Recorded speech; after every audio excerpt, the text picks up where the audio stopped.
आज स्वराज्य रक्षक धर्मवीर संभाजी महाराजांचा बलिदान दिन आहे. मगाशी मुख्यमंत्री बोलताना म्हणले की छत्रपती शिवाजी महाराज छत्रपती संभाजी महाराज होते म्हणून आम्ही आहेत. पण मला आज एक आठवण करून द्यायची आहे की महाविकास आघाडी सरकार असताना तत्कालीन मुख्यमंत्री उद्धवजी ठाकरे साहेब आणि तत्कालीन उपमुख्यमंत्री आदरणीय अजितदादा पवार यांनी वडू आणि तुळापूर येथे छत्रपती संभाजी महाराजांचं स्मारक करण्याची निर्णय केला होता.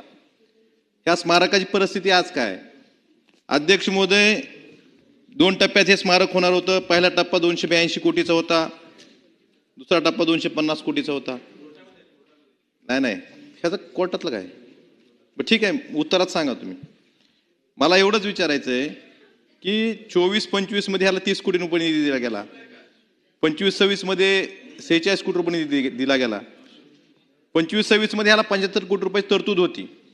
खरं तर छत्रपती संभाजी महाराजांच्या स्मारकासाठी 26-27 मध्ये ह्या खर्चासाठी स्मारकासाठी तरतूद वाढवणं अपेक्षित होतं. पण ही तरतूद 75 कोटीहून कमी होऊन 50 कोटीच करण्यात आली ह्या अर्थसंकल्पात. आपण छत्रपती संभाजी महाराज नाव घेतो, मग त्यांच्या स्मारकाला तरतूद करण्यासाठी राज्य सरकारचा हात आखडता का? ह्या प्रश्नाचं उत्तर सरकारने दिलं पाहिजे असं मला वाटतं. अध्यक्ष महोदय, दुसऱ्या टप्प्याच्या बाबतीत जो 250 कोटीचा आहे त्याला वडू तुळापूरचं नियोजन विभाग बाबतीत आहे. नियोजन विभाग शेलार साहेब, मी शेलार साहेबांकडे बघूनच बोलतोय. 5 मिनिटात पटापट. हो. दुसऱ्या टप्प्याच्या बाबतीत जो दुसरा टप्पा 250 कोटीचा, यालाही अद्यापर्यंत शिखर समितीने मान्यता दिलेली नाही. ही मान्यता लवकरात लवकर द्यावी. अध्यक्ष महोदय, माझं एवढंच म्हणणं आहे, ज्याप्रमाणे छत्रपती शिवाजी महाराजांचं अरबी समुद्राचं स्मारक रखडलंय, तशा पद्धतीनं छत्रपती संभाजी महाराजांचं स्मारक रखडू नये, ते लवकरात लवकर पूर्ण व्हावं एवढीच अपेक्षा सर्व महाराष्ट्राच्या वतीने मी व्यक्त करतोय. अध्यक्ष महोदय, नियोजन विभागाचा दुसरा विषय मराठा समाजासाठी अण्णासाहेब पाटील महामंडळ. अध्यक्ष महोदय, हे महामंडळ आपण सांगतोय नुसतं की मराठा समाजातील तरुणांना आपण बेरोजगार तरुणांना मदत करण्यासाठी ते स्वतःच्या पायावर उभा राहावे यासाठी आपण त्या महामंडळामार्फत कर्ज देतोय, व्याज परतावा देतोय. कर्ज देत नाही, व्याज परतावा देतोय. पण अध्यक्ष महोदय, ही त्या महामंडळाचं पोर्टल मागच्या 9 ऑक्टोबरपासून 1 डिसेंबरपर्यंत बंद होतं. कशासाठी? अपडेशनसाठी.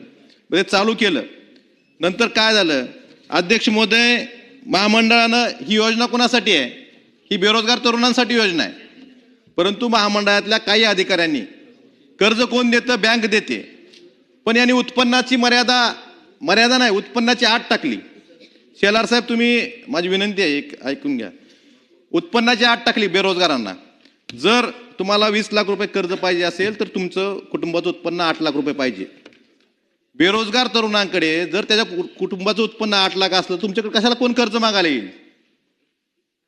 म्हणजे उत्पन्नाची अट टाकून, आणि कोणी टाकली? महामंडळाने. अटी कोणी कर्ज कोण देते? बँका देतात. पण महामंडळातले अधिकारी अशा जाचकाठी लावून जर मराठा समाजातील तरुणावर अन्याय करत असतील तर अशा अधिकाऱ्यांना आपण ठेवणार का? आणि ह्या ज्या अटी त्या अधिकाऱ्यांनी लावल्यात, हे शासनाला मान्य आहे का? हे शासनाने ह्यांना असे निर्देश दिलेत का?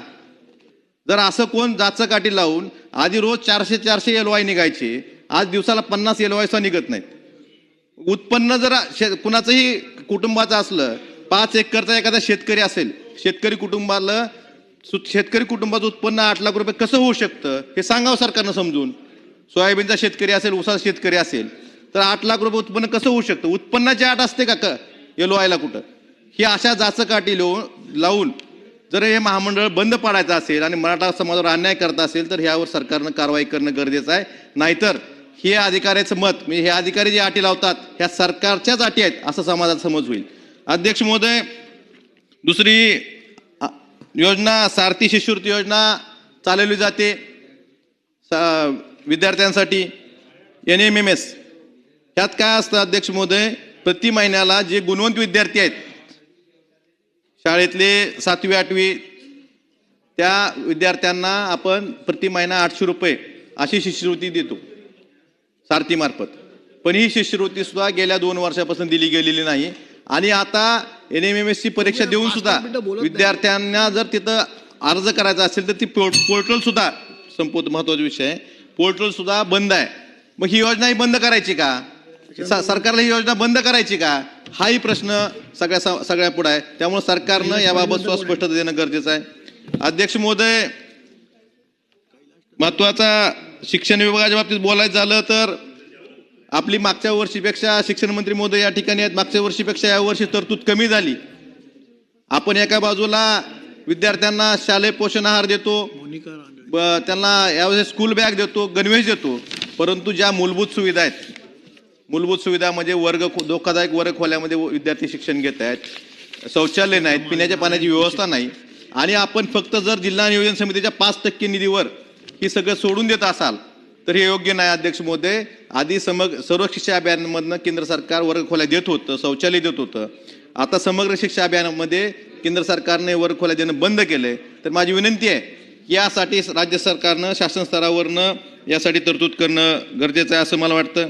अध्यक्ष महोदय, मला वैद्यकीय शिक्षण विभागाच्या बाबतीत एकच विषय सांगायचा आहे. स्टाफ नर्सच्या ज्या जागा आहेत ह्या कंत्राटी भरण्याचा आपण सुरुवातीला निर्णय घेतला होता, परंतु संघटनांनी विरोध केल्यामुळे आपण त्याला थांबवलं. पण माझी विनंती आहे, एकतर तुम्ही स्टाफ नर्सच्या जागा आता धाराशिवच्या वैद्यकीय महाविद्यालयाच्या बाबतीत सांगायचं झालं तर 350 पैकी 340 जागा रिक्त आहेत. एकतर तुम्ही कंत्राटी भरून द्या, नाहीतर रेग्युलर तरी भरती करून त्या ठिकाणी स्टाफ नर्सची व्यवस्था करा, हे सांगायचं. अध्यक्ष महोदय, शेवटचा विषय सामान्य प्रशासन विभाग. अध्यक्ष महोदय, सामान्य प्रशासन विभागाच्या मार्फत आपण जी भरती करतो, भरती प्रक्रिया आपली चालते जवळपास 5 वर्ष. 5 वर्ष कशामुळे चालते? एखादी जाहिरात निघाली, आपलं आरक्षणाचं कमी जास्त होतं, जाहिरात निघाली की कोणतरी कोर्टात जातं आणि मग ती प्रक्रिया वर्षानुवर्ष चालत राहते. त्यामुळं माझी विनंती आहे की UPSCचं जसं टाइम टेबल असतं त्याच पद्धतीनं आपली सरळ सेवा असेल किंवा MPSC असेल याचं टाइम टेबल ठरलेलं पाहिजे.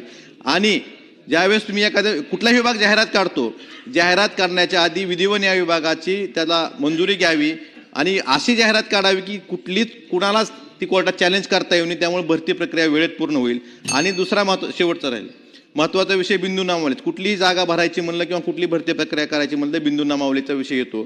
त्यामुळे सगळे जे विभाग आहेत, सामान्य प्रशासन विभागानं सगळ्या विभागांना सांगावे की तुमच्या बिंदू नामावली अद्ययावत करून मवाकाकडनं घेऊन सगळ्या जर अद्ययावत असल्या तरी भरती प्रक्रिया विलंब लागणार नाही, एवढीच विनंती करतो. आणि अध्यक्ष महोदय, शेवटचा विषय, महावितरणच्या माध्यमातून विद्युत सहाय्यकाची एक जाहिरात निघाली होती. या जाहिरातीमध्ये EWS त्यावेळेस लागू होतं. नंतर स्विच करण्यासाठी काही काळ दिला होता, पण काही विद्यार्थी 183 विद्यार्थी निवड झालेले त्यांनी EWS मधनं SCBSE मध्ये रूपांतरित न झाल्यामुळं त्यांचं सिलेक्शन होऊन सुद्धा सध्या ते वंचित आहेत. तर माझी एवढीच विनंती आहे की याआधी सरकारनं अधिसंख्य पदं निर्माण केली होती, त्याच पद्धतीची अधिसंख्य पदं निर्माण करून ह्या 183 विद्यार्थ्यांना न्याय द्यावा, एवढीच विनंती करतो. धन्यवाद.